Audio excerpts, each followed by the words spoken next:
So here we go. Are you ready for this? I am. Let's Okay, go. so um what do I start with? Okay. So how do you approach working with individuals who are living with major depressive disorders? Whew. That's a hard one because I've been through it myself. I know what it looks like. I know what it feels like. Um,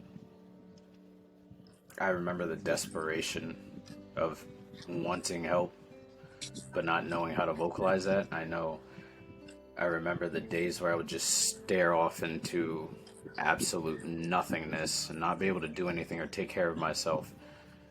So, really, the first step is recognizing some of the signs and symptoms of it, because um, major depressive, massive depressive, and any kind of depression can lead to, suicide, Yeah. and that's super hard, right? So recognizing the signs, seeing some of the symptoms where people, you know, not able to, get up out of bed or not taking care of themselves, not eating, not drinking water. Um, they spend most of their days staring off into space. Um, it's hard to find like the light, as to say it's hard to find happiness.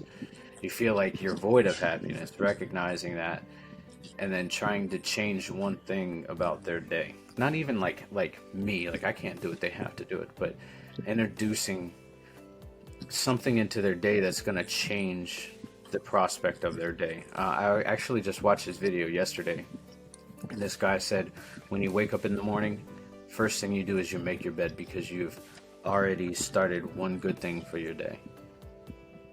We've lost the art of making our bed, which is accomplishing that first hard task in the day, right? And it's funny. I find it funny too. We have lost the art of making our bed, right? Because we get up out of bed and automatically we go, right? Yeah, We got especially kids when to you take wake care up of. We got late or you have an appointment.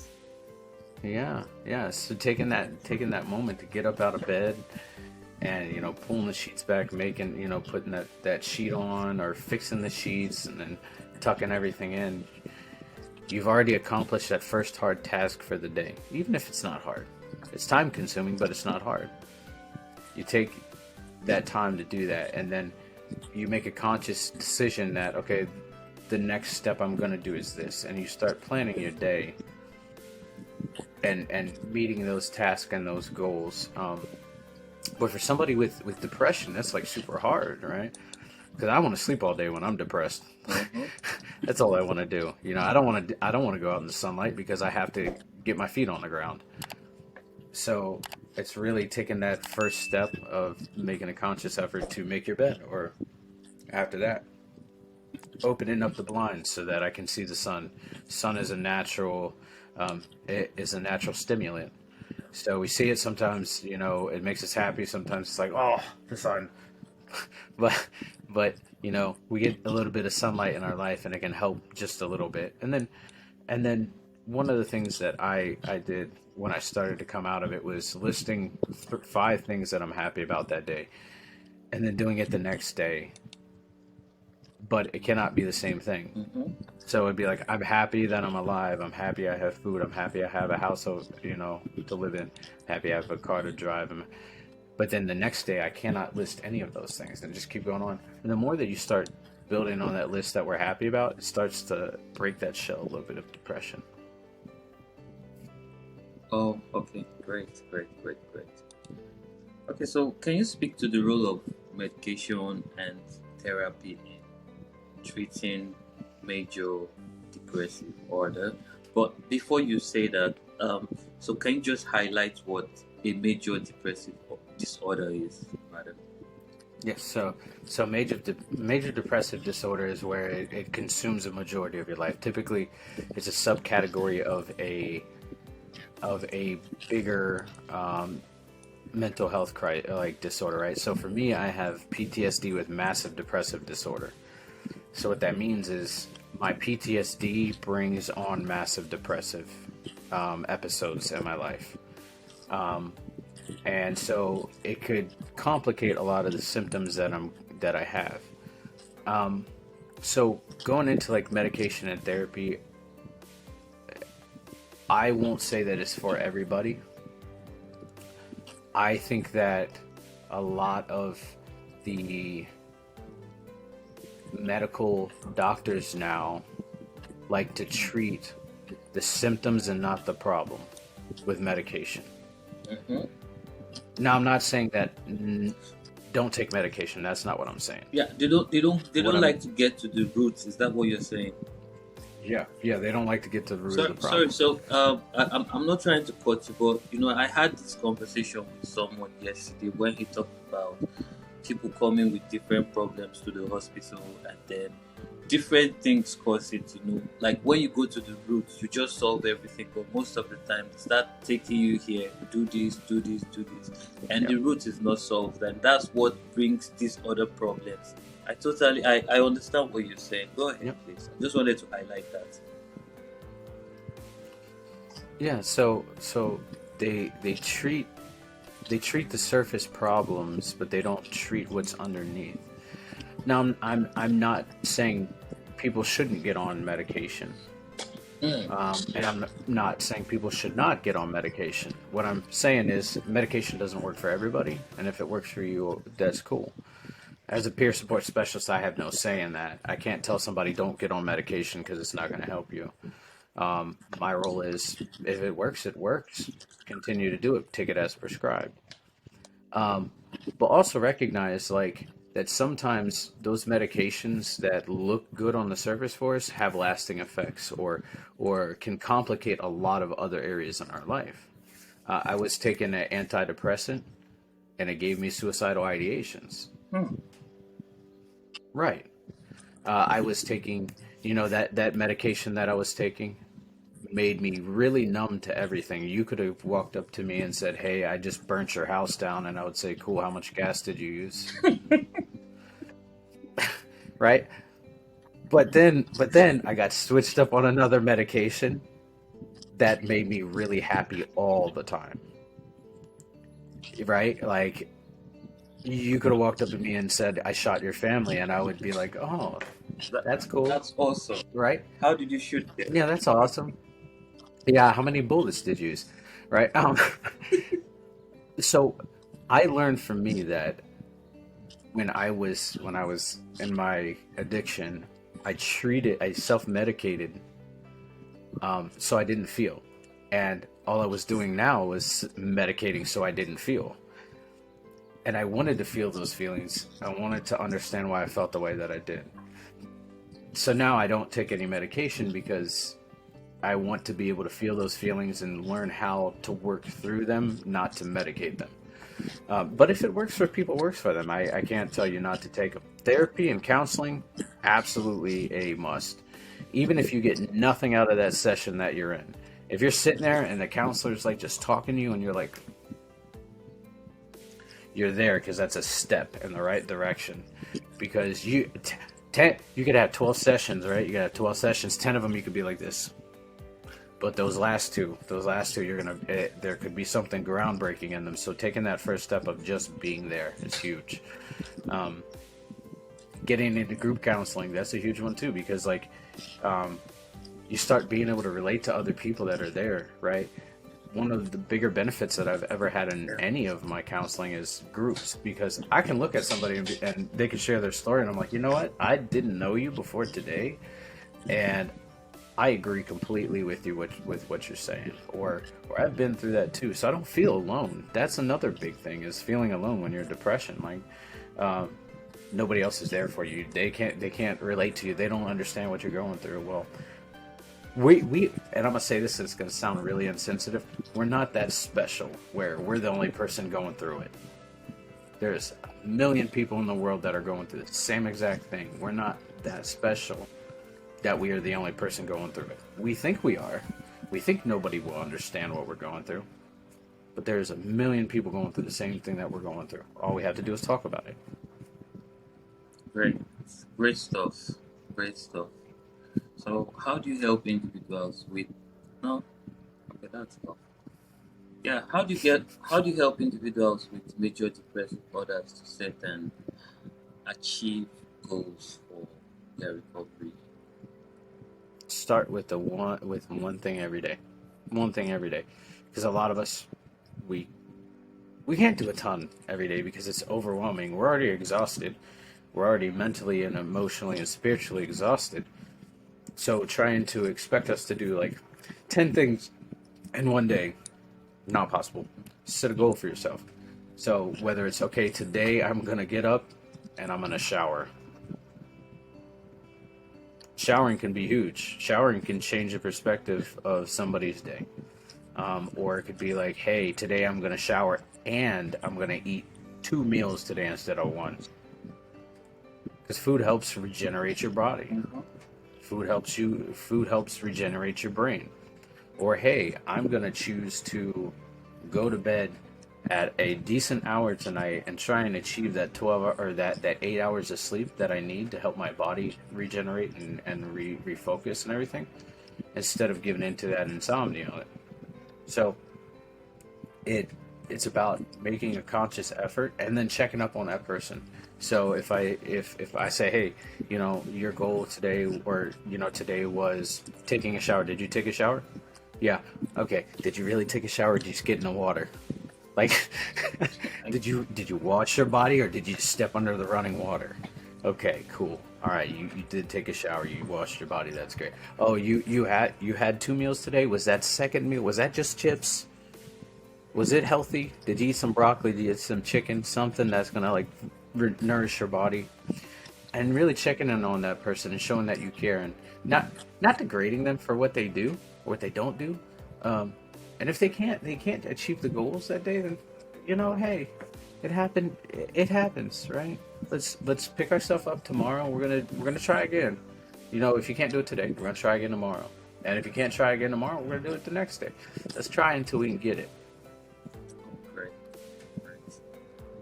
And being super nice to yourself, right? Because as a society, we are really heavy on ourselves, right? Like we were talking in part A about the failure part and about beating ourselves up, right? Mm-hmm. Like giving yourself the grace to understand, like, okay, I am worth it today. I am worthy today. I am loved today. Get up and do it. Nice one.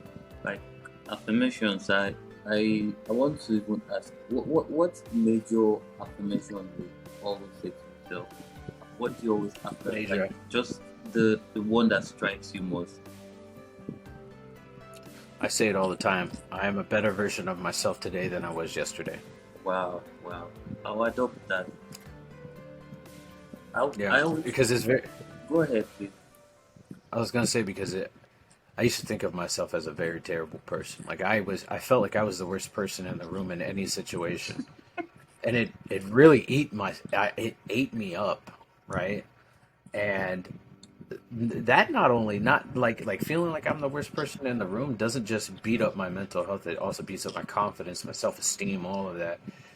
And so I really was self sabotaging and destroying myself just by thinking that I was the worst person in the room.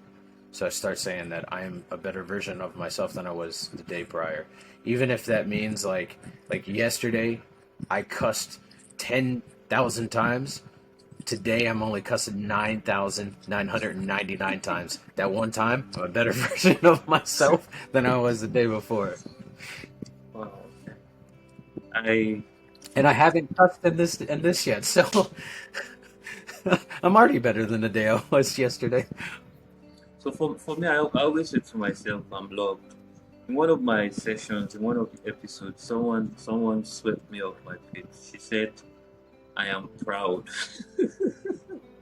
Ooh, Never heard that ooh, all my life. I am proud. And she said the reason she was saying that was because people messed up with her in the past and didn't look at her like she was worthy or she was something. So she had to stand like a yeah, peacock and say, "I am proud," and do that thing. It really helped her. yeah. Nice one. Another one that I'm learning to adopt is I'm not afraid. Cause and I'm gonna cuss. I I'm not got afraid to take a damn it. step. Yeah, Everybody. damn it. I have lived my life in fear. Tell me. I have. I've lived my. I was so afraid to be me, right? And it spawns from when I was a kid, and that's okay. But like, I was so afraid to be who I was, right? I played trumpet was in high school. I was so afraid to come home and play my trumpet because of what other people would say. Like, and then when I was in the army, I was so afraid to to say this or say that or live live the way that I was meant to live. And then when I got out of the army, I was so afraid to open up because I was afraid of what the world would say about me or how I would feel about myself or my significant other how she would feel about me. And then when I got into recovery, like I was so afraid of being that person that admitted to all the terrible shit they've done in your life. Sorry for my language. That's okay. Um, but like getting, you know, I'm getting to this point in my life, like, and I was so afraid to like step into the unknown, right? I need certainty in my life. I need to know what's going to happen next in order for me to take that next step, but I will never have that answer. I will never have that answer of what happens next. And that is the most scary thing. So now I'm learning to take that step, that blind step of faith, and say, whatever happens next, it's a result of what happened before. And so I'm not afraid to take that next step. So And whatever that next step looks like, mhm. So I don't think you should whatever worry. that next step looks like, I accept it. I don't think you should worry about tomorrow. Tomorrow will always take care of itself. Tomorrow is always Yeah, planned, but you have to work towards it. You have to put tomorrow in yeah, shape. Make sure tomorrow yeah. is looking up to you to walk into it. I Ooh. used I used to be I used to be so afraid that somebody wouldn't accept me. I'd be like, "Oh my God, like they didn't message me. Hmm? Why aren't they talking to me? Do they not love me? Do they not care?" It's like I don't care anymore. Like I'm not it's not that I don't care because I do, but I am not afraid anymore of what they think of me. I'm not afraid of what happens next. I just tell myself that I'm not afraid, and when I start living that I'm not afraid lifestyle, and whatever happens happens, I can breathe. Oh, nice one. Nice one. Okay, so can you discuss the impact of societal stigmatization on individuals living with major depressive disorder? The stick. Oh my goodness. Um, it prevents people from getting help. I can tell you that one. I can tell you that is the stigma behind massive depressive disorders is we get marginalized and say, oh, you're depressed, you can't do any of this stuff because you're depressed, you can't be happy. I can't tell you how many times I've been asked, why can you not just be happy? And I was like, that is a loaded question. That is a loaded question that I don't have an answer to. I didn't choose to not be happy. It's not something I said, yeah, today I just don't want to be happy. Like it's a chemical imbalance in the brain. That's really what it is. And so like when we get when those stigmatizations or stigmatizing statements come out, it's really demeaning to the person that you're making it to, and it beats them up because they're already at some of their lowest points in life, and then you just make a statement. It's like kicking them while they're down, right? Instead of saying, "Hey, man, like I understand you're not happy, but how can I help?" Um, and then just like Hollywood and movies, they glamorize depression, right? They just say, "Oh, I have depression and X, Y, and Z, and I'm living with this X, Y, and Z," and then they make all these movies or TV shows about it. Like, there's nothing glamorizing about having depression, one bit. There's nothing beautiful about having depression, one bit. It sucks.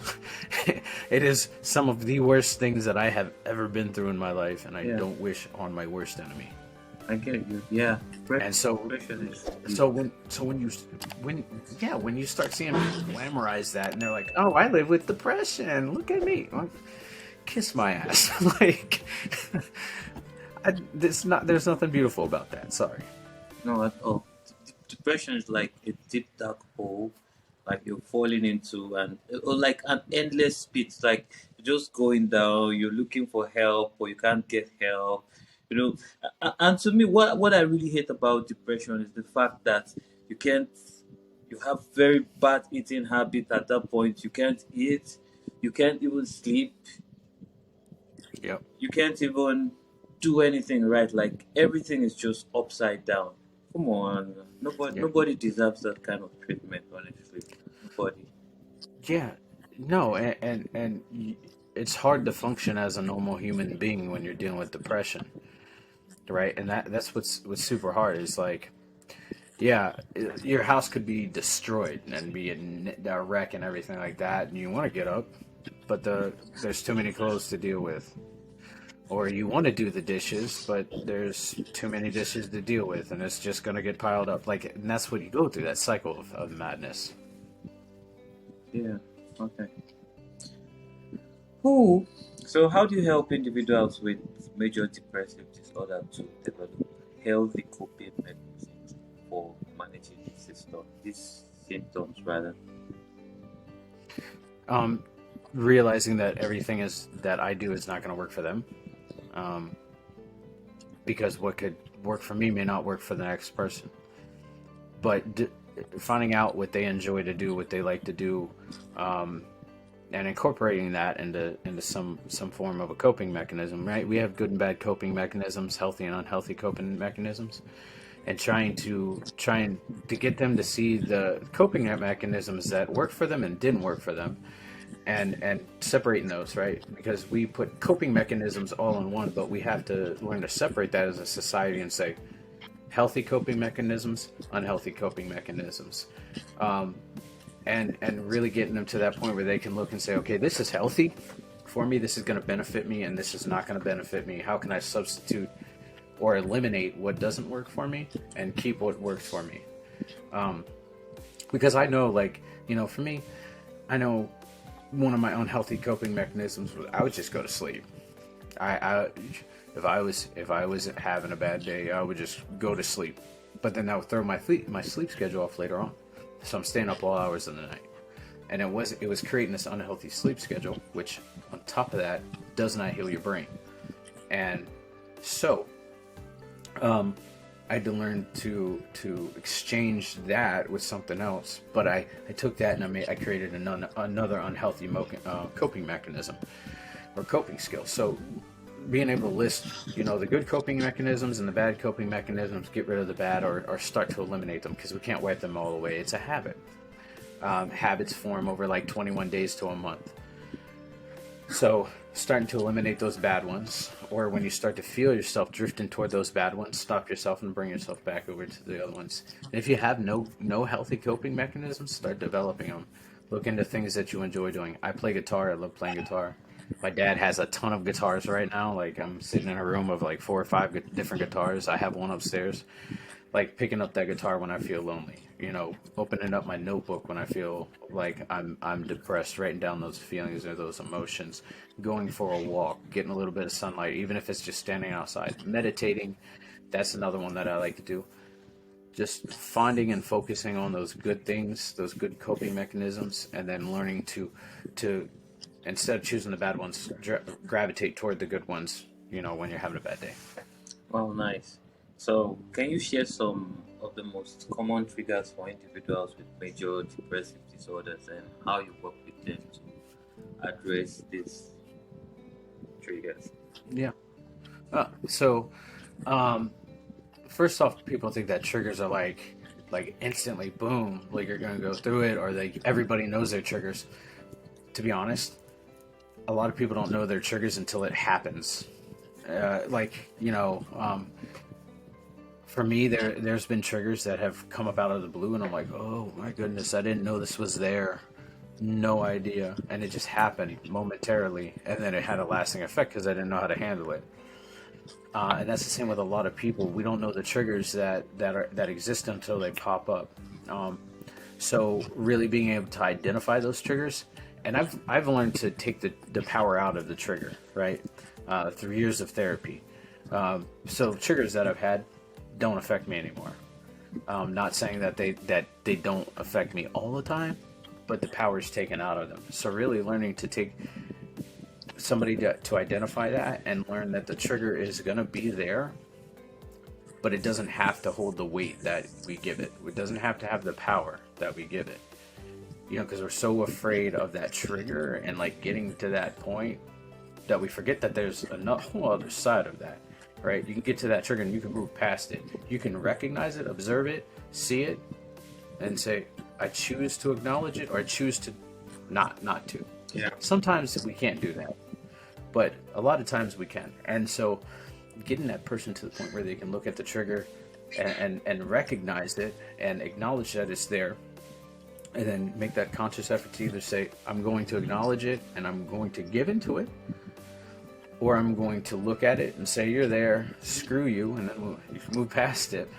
Because it makes your life is going to be a little bit easier when you see that. Now, obviously, there's triggers we can't get past because we haven't gotten to that point. But once we do get to that point where we can acknowledge it and say, you're there, okay, cool, bye, and then move forward, it makes it a little bit easier. Oh, okay. So I'll still push because of time. How do you help individuals with major depressive disorder to re-engage in activities they previously enjoyed, or to develop like new hobbies? Well, a lot of people are afraid to step into new hobbies because they don't know if they're going to like them. So, really giving them the grace to take the opportunity to try it for themselves for the first time, for new hobbies, because we don't know what we're going to like if we don't try it. The second thing is, with existing ones or ones that they enjoyed doing before, reminding them that, hey, there was a time where you really enjoyed doing this. What about that time did you enjoy doing? Why did you enjoy it? And then it'll spark a little something in their brain. They'll say, I did like it. I want to try it again. And maybe they'll try it, maybe they won't. But it creates that interest and that thought in their brain that, hey, it could work. And so it's up to them whether they take that step to try it or not. Oh, okay, awesome. So, can you speak to the role of family and loved ones in supporting individuals with major depressive disorder? Yep. Biggest thing is check up on them. Okay. Check up on them. Yeah. Make sure that they understand they're not alone. Yeah. Nice. Nice. I totally That agree. even if they're 1,000 miles away, calling them once or twice a week, maybe even more, checking in on them, asking them how they feel and genuinely care. It's a big one. Hmm.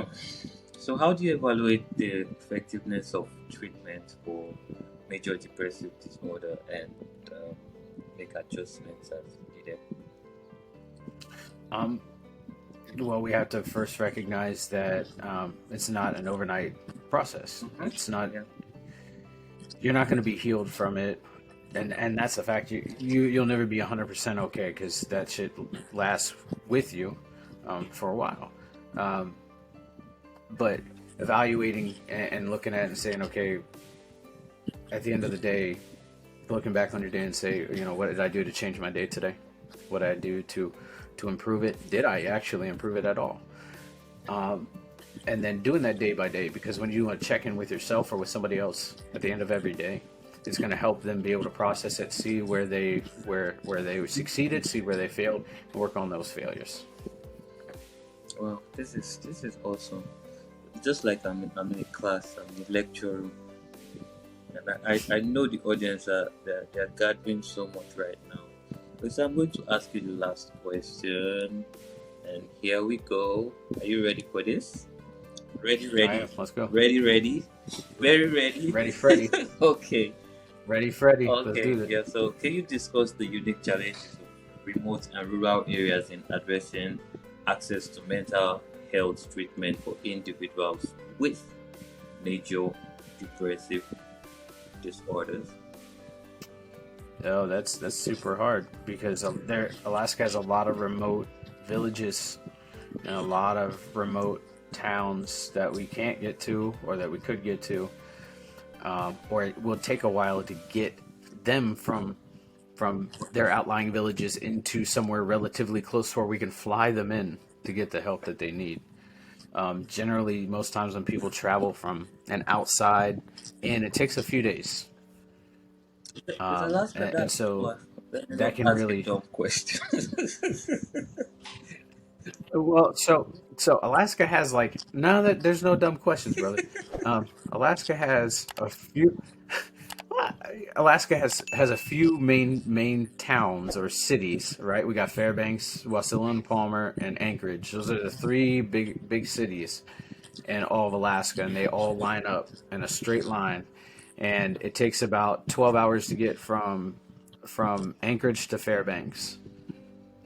Okay. And if you look at it on a map, it's really small distance, but we only have one highway. Hmm. Everything else you cannot access through. I mean, there's towns through those areas, but everything else is so spread out that they have to either take a small plane to get to a bigger village, to take a plane to get to one of the bigger cities, or they have to drive to the next one. Like the commute is very hard. So getting people out to those is almost impossible. We try. There are people that do that, but it's not very often. Bringing people in, most times, like people that come into Anchorage or Fairbanks or Wasilla, they have people that live there, so it's easy for them to have a place to stay. It's just getting them there, and then once we are able to get them there, get them the help that they need and stuff like that. Yeah, so there's a lot of complications when it comes to mental health in the state. Wow, nice one, nice one. Okay, so well, we'd like to extend a big thank you to Sean Young for joining us today on Find Happiness podcast and sharing his wisdom and experience as a peer support specialist and trainer in the state of Alaska. We hope that his words have been insightful and helpful to our listeners and for our listeners. Yeah, we understand that there might be some of our audiences or audience who would like to reach out to Sean for further support. Sean, would you be willing to share your contact information for those who would like to connect with you? Absolutely. You can find me on Facebook at Sean Young. You can find my podcast on Facebook at Sitting with Sean Podcast, this as well as Instagram. My podcast is on YouTube, Spotify, and Apple. You can find me on TikTok at Recover at Your Own Risk. Or I'll give the link to Lonnie, and I have my link tree. All of my links are in there, so you can find me anywhere. Wow. Okay, okay. So they're listening to you as well. And once again, thank you for tuning in to Find Happiness Podcast. We're here to provide guidance, inspiration, and hope for your journey to happiness. We hope you'll join us for further episodes where we'll continue to have meaningful conversations with guests who can share their experiences and help you find peace and joy. Remember that you're not alone and there's always hope. Take care and bye. Bye. Yeah, bye. Be good, y'all.